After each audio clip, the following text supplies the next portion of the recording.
아직 따님은 모르시나 보다. 우리가 초면이 아니라는 거. 이렇게 다시 만나게 될 거라곤 전혀 생각 못했죠. 엄마, 이게 무슨 말이에요?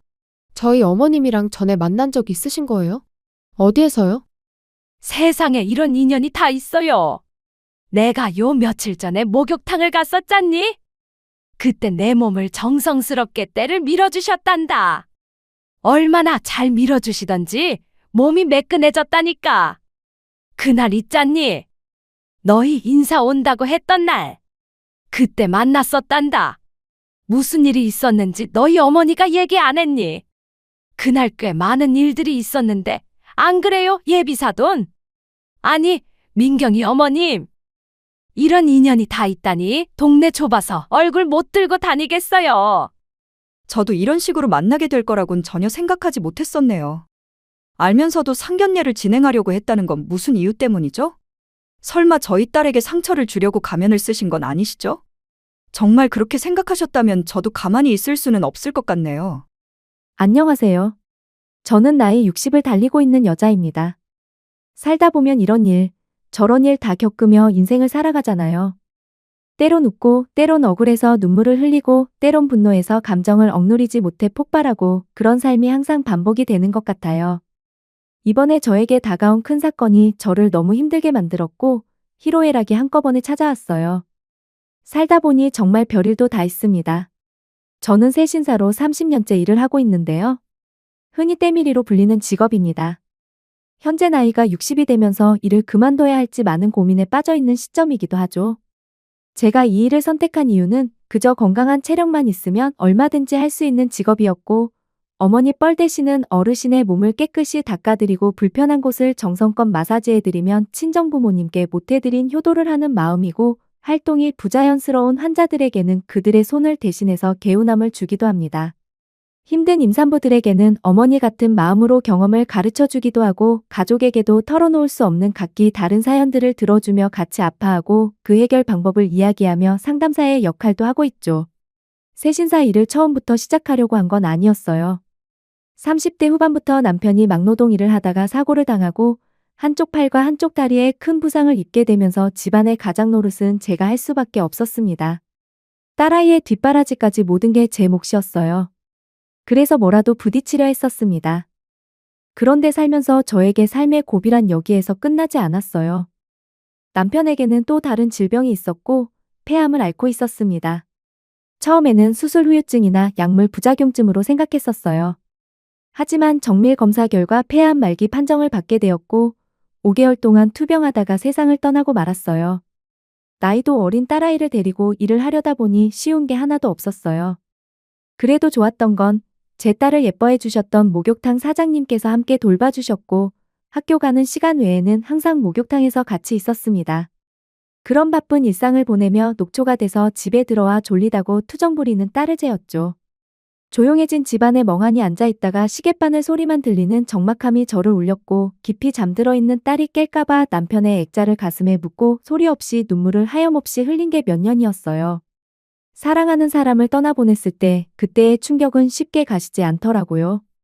그래도 정말 다행이었던 건 저희는 대출은 하나도 없이 시작했기 때문에 돈을 버는 족족 모아둘 수 있었습니다. 그렇게 한 곳에서 떼수건 하나로 제 딸아이 뒷바라지 전부 다 해줬어요.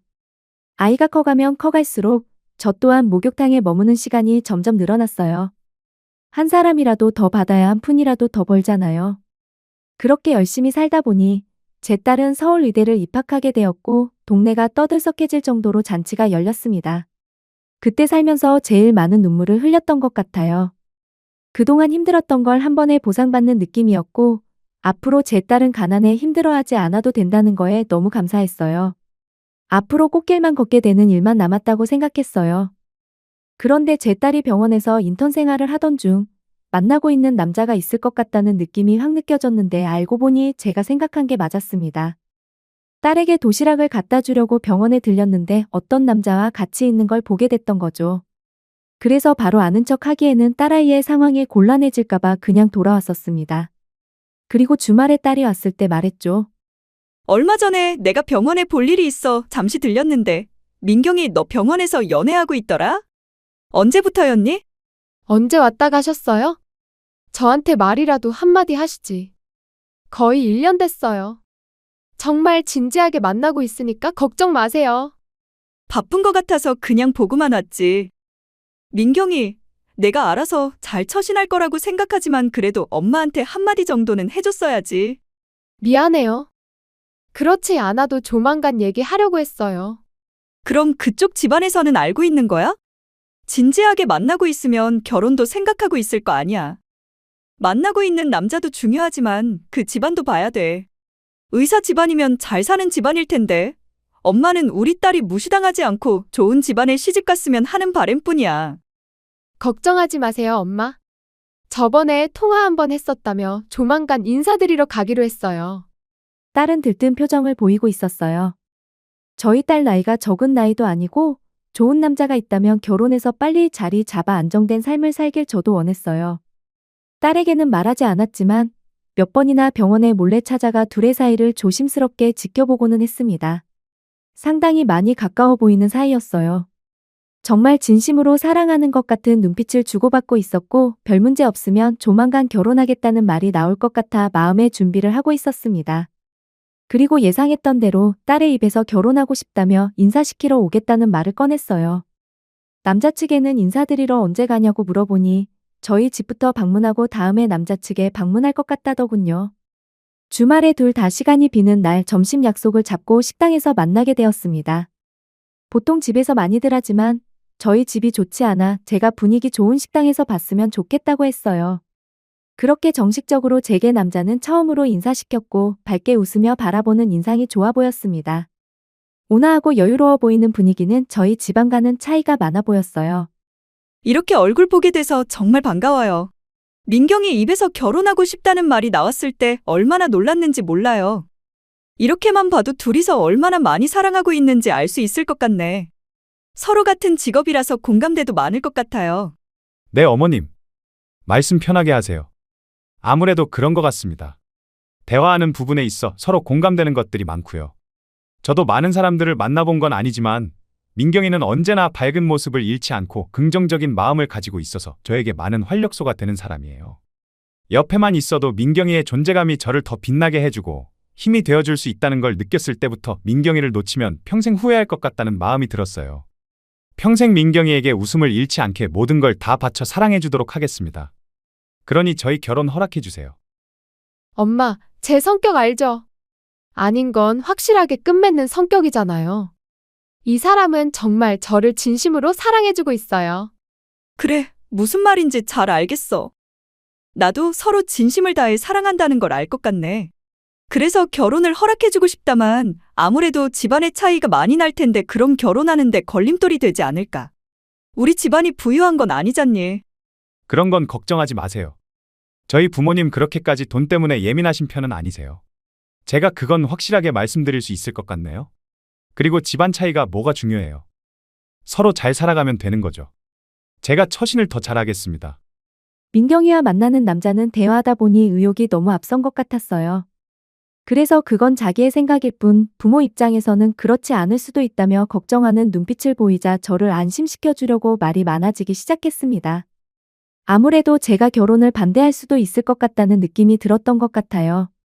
정말 아무 일 없이 결혼까지 한다면 저는 바랄 게 없겠지만 부유한 집안이 가난한 집안에 결혼시킨다는 건 상대적으로 다르잖아요. 그래서 걱정을 안 할 수 없었습니다. 그렇게 서로 많은 대화가 오고 가면서 이 남자가 우리 딸을 정말 사랑하고 있다는 걸 계속해서 느낄 수 있었죠. 걱정했었던 자리가 마무리되면서 한숨 돌릴 수 있었습니다. 제 직업이 목욕탕에서 남들 떼를 밀어주는 직업이라는 것도 민경이가 벌써 전부 말을 했는지 정말 대단하다며 절대 아무나 할 수 있는 일이 아니라고 말을 하더라고요. 힘들게 고생해서 민경이가 좋은 직업을 가질 수 있지 않았냐며 제 손이 금손이라며 꽉 잡아주었죠. 그 노력이 손만 보면 알 수 있다고 앞으로 자기들이 잘할 테니 걱정하지 말라면서요. 결국 제 눈에 눈물을 쏟게 만들어버렸습니다. 인성 바르고 어른을 공경할 줄 아는 바른 사람이라는 걸 그때 확실하게 느꼈어요. 저는 우리 딸 잘 부탁한다며 즐거운 시간 보내고 나중에 얼굴 볼 수 있으면 그때 다시 보자고 하곤 헤어졌습니다. 집으로 돌아오는 동안 그동안 고생했던 게 한 폭의 그림처럼 스쳐 지나갔고 그 긴 시간을 참고 버텨왔기 때문에 우리 딸이 좋은 남자 만나 행복하게 살 수 있는 것 같아 보상받은 느낌이 들었어요. 집에 들어와서 남편의 사진을 바라보며 한참 동안 슬픔의 눈물이 아닌 행복의 눈물을 쏟아내었습니다. 그렇게 얼마의 시간이 흐르고 딸이 집에 들어왔어요. 자기가 만나는 남자 어땠냐고 입에 모터를 단 것 마냥 제가 느낀 점들에 대해 궁금했는지 이것저것 묻더군요. 그렇게 한참 동안 딸과 제대로 잠도 못 자고 새벽 늦게까지 대화를 이어나갔습니다. 그리고 조만간 남자 집안에 인사를 드리러 갈 것 같다며 약속 날짜까지 잡은 것 같았어요. 모든 일이 순조롭게 잘 끝나길 간절히 기도했어요. 우리 딸의 인생만큼은 어려움 없이 제대로 된 삶을 살게 해달라고 자고 있는 딸의 손을 잡고 한참 동안 하늘에 기도했습니다. 그렇게 다음 날 평소처럼 각자의 삶으로 돌아갔고 저는 제 위치에서 할 수 있는 일을 최선을 다하며 시간을 보내고 있었어요. 민경이는 저에게 점심시간 맞춰 전화를 걸었고 그 남자와 함께 영상통화로 안부를 물었습니다. 세세한 거 하나하나 신경 써주려는 모습이 보기 좋았어요. 그걸 본 목욕탕 사장님이 쪼끔했던 어린아이가 벌써 결혼하겠다고 남자 소개해 준 거 보면 정말 시간이 빠르다면서 그동안 함께한 추억들 때문에 그런지 눈시울을 붉히시더라고요. 목욕탕 사장님도 민경이를 딸처럼 생각하고 돌봐주셨기 때문에 저와 같은 마음인 것 같았어요. 그렇게 하루하루 둘의 사랑을 옆에서 지켜보다 보니 어느새 주말이 찾아왔고 여유롭게 저녁 약속으로 시간을 잡은 것 같았습니다.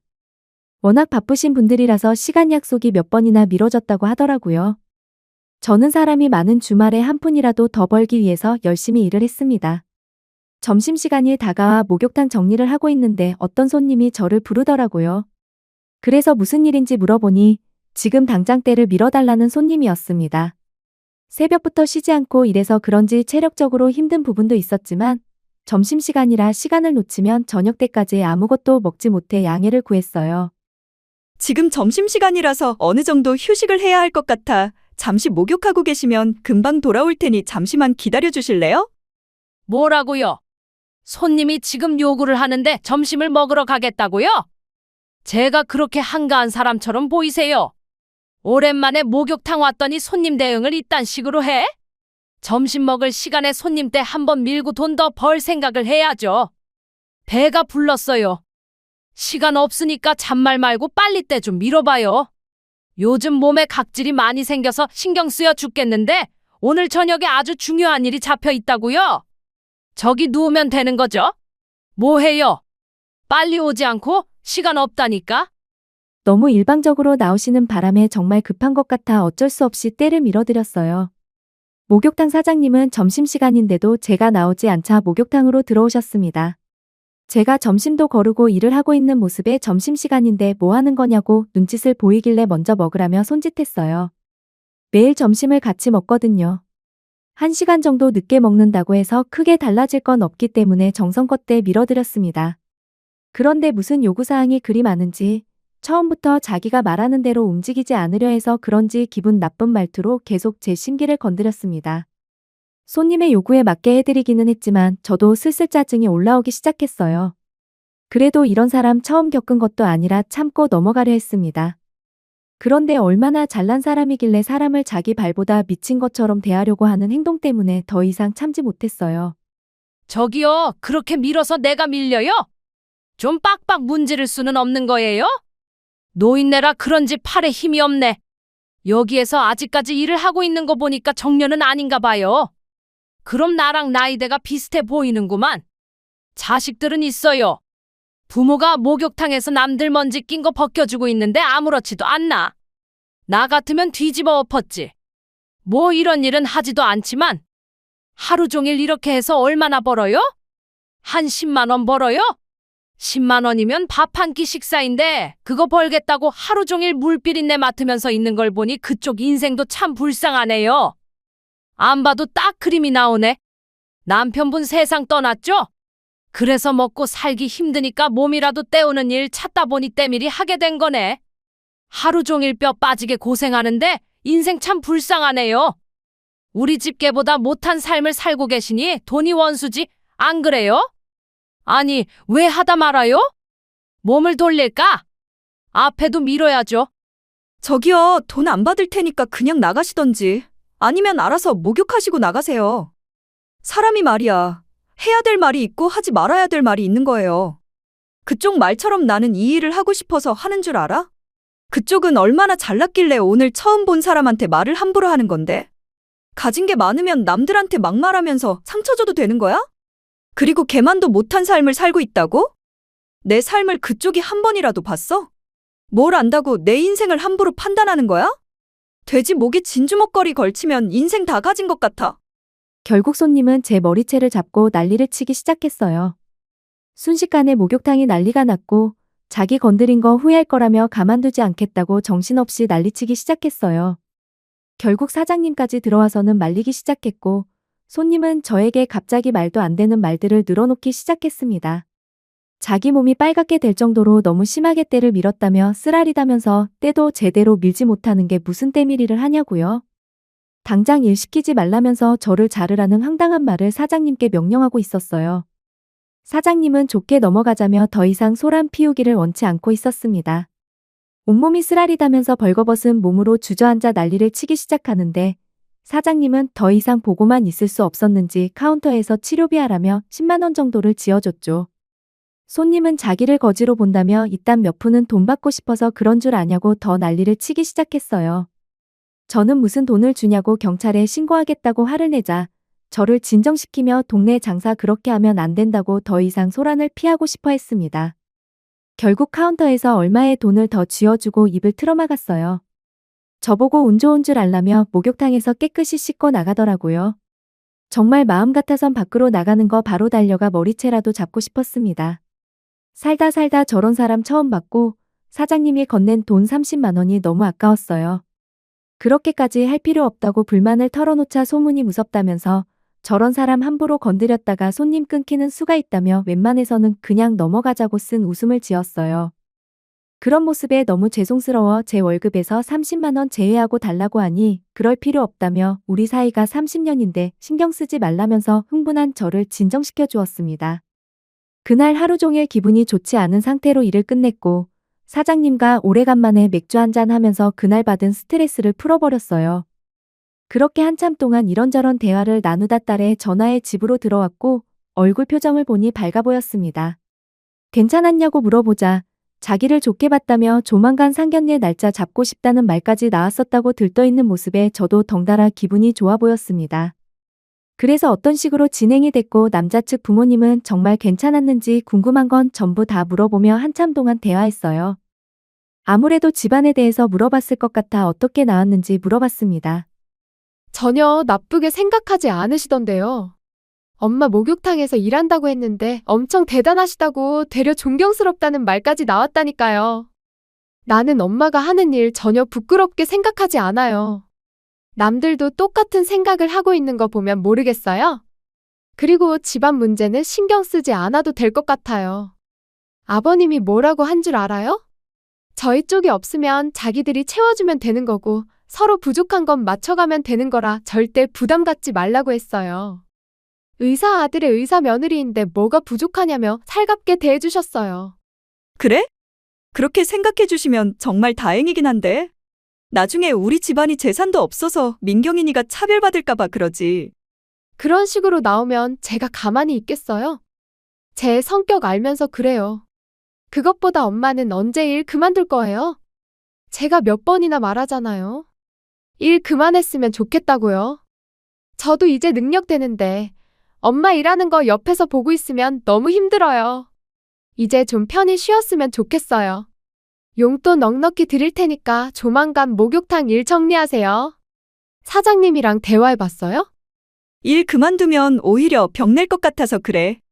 그리고 요즘에는 그냥 운동 삼아 하는 거지. 사장님이랑 알고 지낸 지 30년이 넘었는데 일 그만두면 그 자리가 얼마나 크게 느껴지겠니?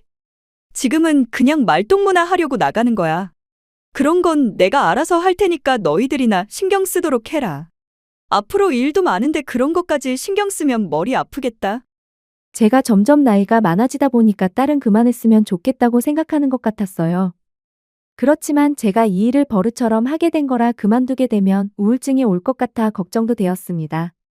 무슨 일이든 열정적으로 했다가 그 자리에서 내려오면 허탈감과 공허함이 찾아오잖아요. 그리고 사장님과 함께한 세월이 있어서 할 수 있을 때까지는 하고 싶었습니다. 저희에게 도움도 많이 주신 분이라 같이 늙어가는 처지에 같은 시간을 쓰고 싶었어요. 딸은 씁쓸한 표정을 지으며 피곤했는지 방으로 들어갔어요. 딸의 걱정과 마음을 모르는 거 아니지만 마음만 받기로 했습니다. 그렇게 서로 바쁜 일상을 보내며 민경이는 상견례 준비도 하면서 결혼 준비까지 정신없이 진행하고 있었어요. 점점 상견례 날짜가 다가오니까 저도 모르게 긴장이 되더라고요. 시간은 멈추지 않았고 상견례를 하기 위해 아침 일찍 딸과 저는 미용실에서 신경도 쓰고 최대한 첫인상이 좋게 보이려고 나름 신경을 쓰고 나갔습니다. 점심 약속 늦지 않게 일찍 출발했죠. 그렇게 예약된 자리에 앉아 타들어가는 목을 찬물로 달래고 있는데 때마침 예비 사위 측도 밝게 웃으며 들어오고 있었습니다.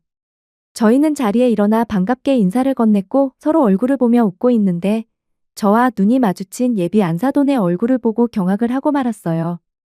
충격적이게도 얼마 전 목욕을 하러 오셨던 진상 손님이었어요. 이미 알고 있었다는 듯 해맑게 웃으며 저를 빤히 쳐다보고 있었고 저는 너무 당황스러워 안절부절 못하기 시작했습니다. 아무래도 딸에게 목욕탕에서 일한다고 들었을 때 이것저것 물어본 것 같았는데 이 사람은 미리 알고 있었던 것 같았어요. 저는 시선을 다른 곳에 두며 그때의 상황들이 다시 떠올라 손이 부들부들 떨리기 시작했습니다. 아무것도 모르는 딸과 예비 사위는 제가 긴장한 줄 알고 미리 준비해왔다며 양가 부모님께 청심환을 건네주더군요. 사돈 어른은 호탕하게 웃으면서 대화하면서 전부 입에서 한약 냄새가 풍길 것 같다며 뭐가 그리 웃긴지 기분이 좋아 보였습니다. 안사돈은 저를 빤히 쳐다보며 청심환을 질겅질겅 씹으며 날카로운 눈웃음으로 시선을 떼지 않고 있었어요. 제가 계속해서 불안한 모습을 보이자 안사돈이 저를 보며 말을 꺼냈고 분위기는 순식간에 안 좋아졌습니다. 아직 따님은 모르시나 보다. 우리가 초면이 아니라는 거. 이렇게 다시 만나게 될 거라곤 전혀 생각 못했죠. 엄마, 이게 무슨 말이에요? 저희 어머님이랑 전에 만난 적 있으신 거예요? 어디에서요? 세상에 이런 인연이 다 있어요. 내가 요 며칠 전에 목욕탕을 갔었잖니? 그때 내 몸을 정성스럽게 때를 밀어주셨단다. 얼마나 잘 밀어주시던지 몸이 매끈해졌다니까. 그날 있잖니? 너희 인사 온다고 했던 날. 그때 만났었단다. 무슨 일이 있었는지 너희 어머니가 얘기 안 했니? 그날 꽤 많은 일들이 있었는데 안 그래요, 예비사돈? 아니, 민경이 어머님. 이런 인연이 다 있다니 동네 좁아서 얼굴 못 들고 다니겠어요. 저도 이런 식으로 만나게 될 거라곤 전혀 생각하지 못했었네요. 알면서도 상견례를 진행하려고 했다는 건 무슨 이유 때문이죠? 설마 저희 딸에게 상처를 주려고 가면을 쓰신 건 아니시죠? 정말 그렇게 생각하셨다면 저도 가만히 있을 수는 없을 것 같네요. 아니, 이게 지금 무슨 말이에요? 어머니, 무슨 안 좋은 일이 있었어요? 저희가 알아들을 수 있게 설명을 해주세요. 내가 말하마? 그게 있잖아. 내가 그날 너무 바빴잖니? 그래서 점심시간대에 들어가게 된 거야. 그래서 제발 부탁한다며 사정사정 얘기했지. 눈물까지 흘렸다니까.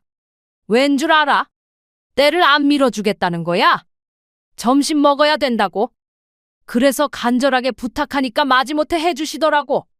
그것도 엄청 감정을 실어서 빡빡 문대는 바람에 여기 봐봐라. 빨갛게 됐지? 내가 얼마나 상처받았는지 아니? 그래서 서운해서 몇 마디 했더니만 난리를 치면서 내 머리채를 잡았다니까. 그래서 목욕탕이 난리가 아니었어?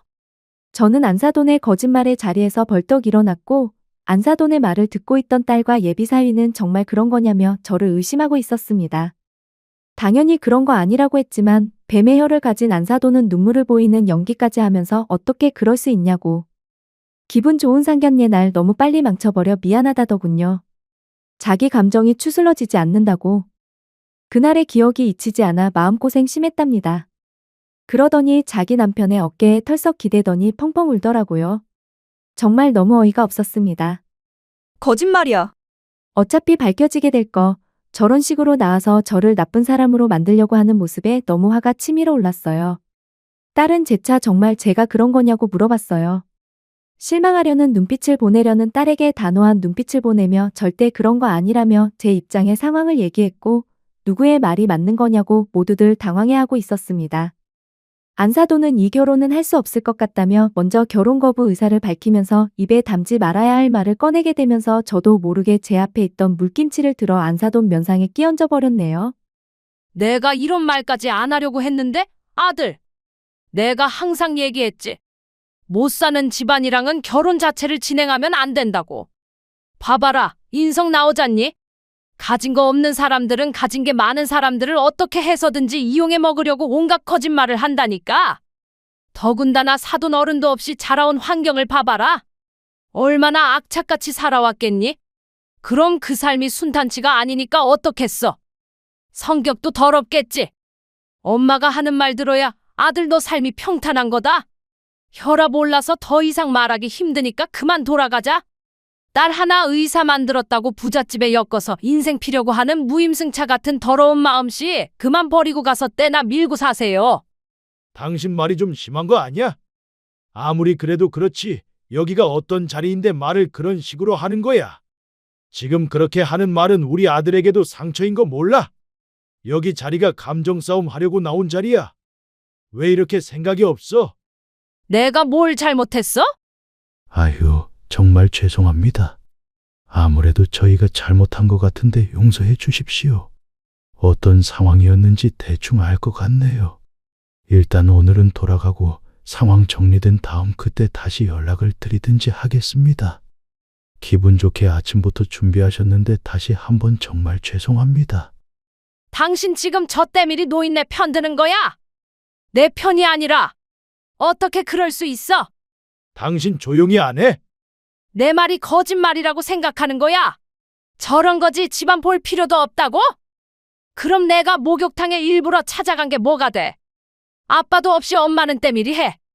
저런 거지 집안과 떼어놓으려고 일부러 찾아간 내가 뭐가 되냐고. 무슨 연락을 드려? 오늘 이후로 끝인 거지. 왜 우리가 죄송해야 하는 건데? 순간 울컥한 나머지 결국 식탁에 있던 물김치 한 사발을 얼굴에 끼얹게 되면서 순식간에 상결례장은 풍비박산이 나고 말았어요. 딸은 그 자리에서 울고불고 난리가 났고 예비사위는 어쩔 줄 몰라 하고 있었습니다. 결국 제가 딸의 손을 잡고 상견례장을 먼저 나왔어요. 딸은 너무 순식간에 일어난 일들 때문에 진정이 되지 않았는지 숨조차 쉬기 힘들어했고 예비사위는 걱정이 되었는지 뒤따라 나왔어요. 모든 게 미안하다며 딸의 손을 잡았지만 이미 딸은 마음의 정리를 한 것 같았어요. 눈물을 흘리며 손을 뿌리치는데 예비사위는 강하게 뿌리친 딸의 모습에 다가가지 못하고 있었습니다. 결국 딸은 저를 데리고 택시 타고 집으로 돌아왔죠. 돌아오자마자 바로 방으로 들어가더니 한참 동안 눈물을 펑펑 쏟아내었습니다. 제가 너무 감정적으로 나와 딸에게 너무 큰 상처를 준 것 같아 미안했고 한번 참고 넘어갈 걸 후회하기도 했었습니다. 하지만 저런 성격을 가진 안사돈 밑에서 시집살이를 할 거 생각하면 안 봐도 비디오라 생각이 들더군요. 제 마음 또한 심란한 상태로 소파에 앉아 멍하니 땅만 바라보고 있었네요. 그런데 예비사위에게 전화가 왔는지 서로 소리 높여 싸우기 시작했습니다. 어른 싸움에 자식들까지 싸우게 되니 가슴이 미어져 왔어요. 그런데 딸은 예비사위에게 절대 용서하지 않을 거라며 분노를 표했고 헤어지자는 통보를 했습니다. 결국 둘의 관계가 정리가 된 것 같았어요. 그런데 이때부터 문제가 시작이 되었고 사태는 점점 심각해질 정도로 안 좋게 바뀌고 있었습니다. 딸은 저를 데리고 목욕탕으로 향했죠. 사장님에게 모든 내용을 들려주고 계산대에 CCTV까지 확인을 했습니다. 딸은 안사돈의 더러운 성격을 전부 알게 되었고 저한테 상처 준 사람을 절대 용서하지 않겠다며 뭔가 계획을 꾸미고 있는 것 같았어요. 이렇게 된 거 그냥 잊어버리자고 했지만 딸은 제 말을 듣지 않았습니다. 그렇게 다시 일상생활로 돌아가 딸은 평소와 다름없는 모습을 보여주고 있었는데 어느 날 예비사위가 저희 집에 찾아왔고 눈물을 흘리며 애원하고 있었습니다. 아무래도 예비사위는 민경이를 진심으로 사랑하고 있는 것 같았어요. 알고 보니 출근도 하지 않은 상태로 폐인이 되어가고 있는 것 같았습니다. 하지만 딸은 그런 모습을 보면서 단호했고 예비사위의 마음을 거절했어요. 그런데 이 사태가 점점 커지자 돌이킬 수 없는 상황을 만들었어요. 예비사위가에서는 안 될 행동을 하게 되었고 응급실에 실려갔다는 소식을 듣고 집으로 돌아온 딸의 눈빛은 많이 괴로워 보였어요. 그런데 그날 저녁 누군가 초인종을 눌렀고 인터폰을 보니 현관밖에 안사돈의 얼굴이 비쳤습니다. 저는 당황해서 이러지도 저러지도 못하고 있는데 딸이 안사돈의 얼굴을 보자마자 현관문을 열어주더라고요. 안사돈은 딸의 눈치를 보며 잠시 들어가서 얘기 좀 하면 안 되냐고 물어보자 이런 누추한 곳에 발 들이는 것조차 끔찍할 정도로 싫어하실 텐데 뭘 들어오냐고 화를 냈어요. 당장 나가세요. 얼굴 보고 싶지 않으니까. 이미 다 끝난 사이인데 왜 찾아오신 거죠? 분명 병원에서 싫다고 말했잖아요. 내가 이렇게 무릎 꿇으마. 제발 용서해다오. 이러다 진짜 우리 아들 돌이킬 수 없으면 어떡하니? 전부 다 내가 잘못했다. 우리 아들을 일단 살리고 봐야 하지 않겠니? 너도 아직까지 사랑하고 있잖아. 제발 부탁이다. 내가 이렇게 싹싹 빌게. 저한테 왜 잘못을 빌어요? 저희 엄마한테 잘못한 거 아니에요? 제가 모를 줄 알았어요. 목욕탕 가서 CCTV 다 확인하고 왔어요. 정말 인성이 아주 바닥을 치시더라고요. 당신이 뭔데 우리 엄마를 그런 식으로 대해? 내가 정말 미안하다. 그리고 당장 30만 원 주세요. 오히려 영업방해한 그쪽이 우리 엄마한테 손해배상을 해야 된다고요. 빨리 30만 원 안 꺼내. 그리고 우리 엄마한테 가서 손이 발휘되도록 싹싹 빌어요. 그래도 내가 마음이 풀릴지 모르겠지만 진심으로 잘못을 뉘우치는 모습을 보여주라고요. 딸의 말이 끝나자마자 그 여자는 급하게 지갑에서 30만 원을 꺼내 딸의 손에 쥐어줬고 저에게 와서 제 발목을 잡고 곧 기절할 것처럼 오열을 하며 용서를 구하고 있었습니다. 딸은 그런 모습을 지켜보며 진심이 안 느껴진다고 더욱더 크게 화를 내기 시작했고 그 모습에 놀란 그 여자는 몸이 땅에 달라붙을 정도로 납작 엎드려 바닥이 한강이 될 정도로 눈물을 흘리면서 용서해달라고 애원하고 있었습니다. 저는 그런 모습에 자식 가진 입장으로 충분히 이해가 돼서 그만하라며 일으켜 세웠고 사과는 받을 테니 그만 돌아가달라고 했어요. 그 여자는 딸의 손을 잡으며 한 번만 자기 아들에게 가달라는 말을 끝으로 돌아갔습니다. 그제서야 딸은 털썩 주저앉아 몸을 웅크린 채 눈물을 흘렸고 그 모습을 아무 말 없이 뒤에서 안아줬습니다. 그렇게 딸은 예비 사위와 만나서 극단적으로 헤어진 게 아닌 많은 대화를 한 후에 헤어진 것 같았어요. 그런데 문제가 하나 생겼어요. 예비 사위의 정신건강에 문제가 생긴 것 같았습니다. 수술을 할 수 없을 정도의 정신적인 충격 때문인지 손을 계속 떨었고 결국 의사직을 내려놓겠다는 결정을 한 것 같았어요. 너무 처참한 결과에 가슴이 아팠지만 사람의 생명을 다루는 문제에 있어 손을 떤다는 건 심각한 상황이었죠. 모든 건 그 여자의 잘못된 행동으로 인해 시작이 된 결과였습니다.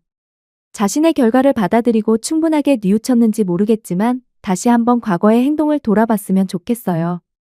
현재 저희는 아무렇지도 않은 듯 일상을 보내고 있습니다. 딸에게도 분명 엄청난 상처가 되었을 테지만 현재까지 잘 버텨주고 있는 것 같아요. 저희 딸이 앞으로 살아가면서 조금이나마 힘이 날 수 있게 여러분께서 위로의 한마디 해주셨으면 좋겠어요.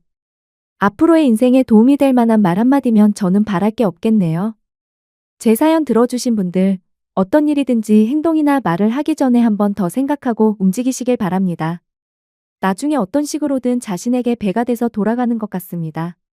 감사합니다.